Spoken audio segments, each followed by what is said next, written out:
Sir, this is the goal for which we are striving, that our firefighters should willingly jeopardize their own lives in an effort to save the lives of others. I am positive that this MOU signing will be the first step in totally changing our concepts and abilities to handle major disasters like fires, floods, and earthquakes.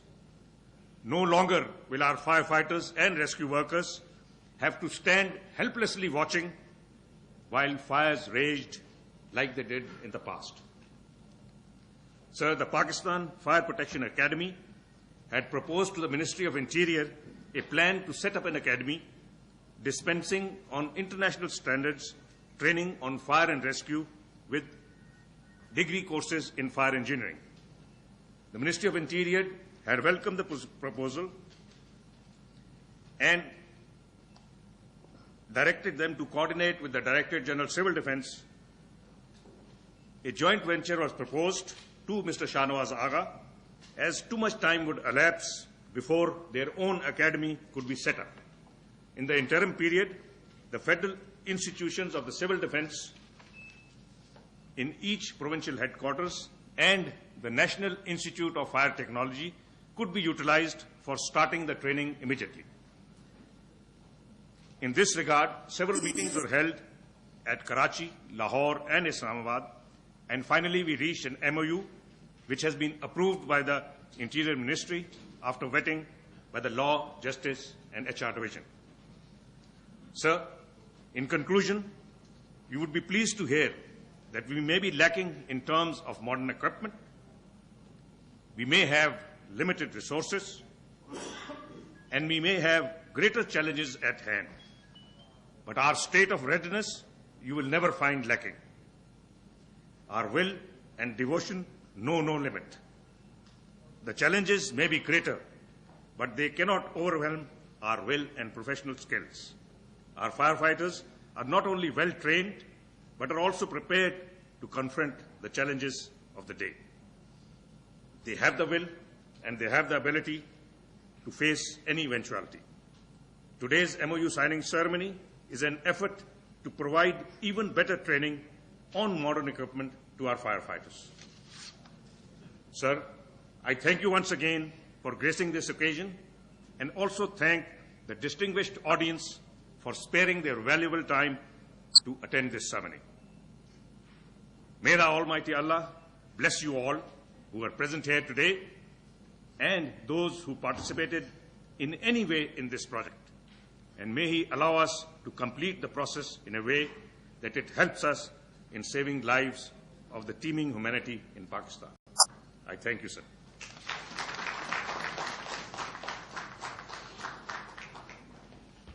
I invite Chairman Beema Pakistan, Mr. Shahnawaz Agha, to make a speech.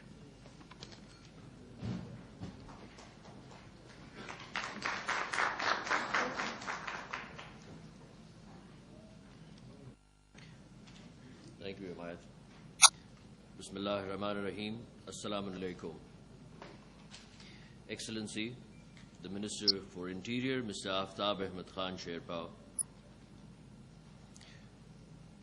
Excellency, the Deputy High Commissioner of the United Kingdom,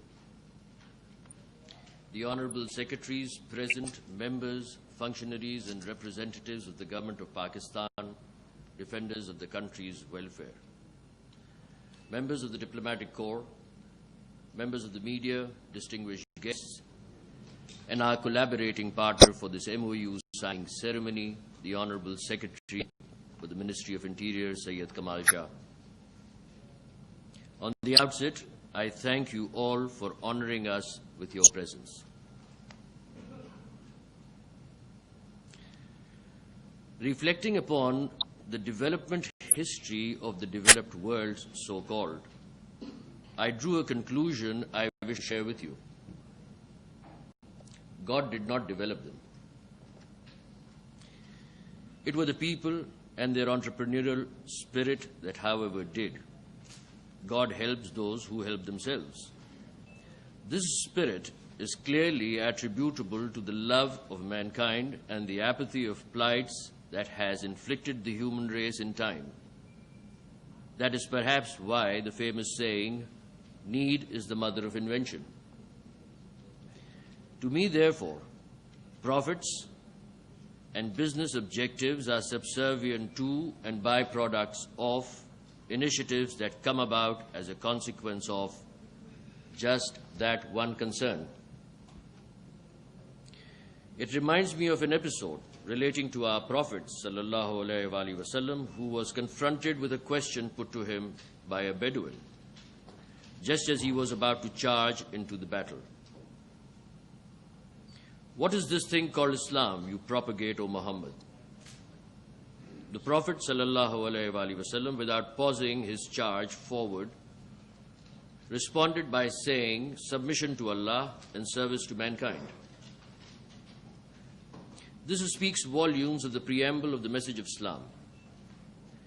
It should also be taken as the spirit behind the motivation of this initiative, just as much. This brings me to the issue of narrating the dimensions of this initiative. First, our concern about the vulnerability of our country to a variety of risks, natural, fire, and NBC, which is nuclear, biological, and chemical, figures most. This is a reality today, and we have to rise to address a remedy which will be across the board.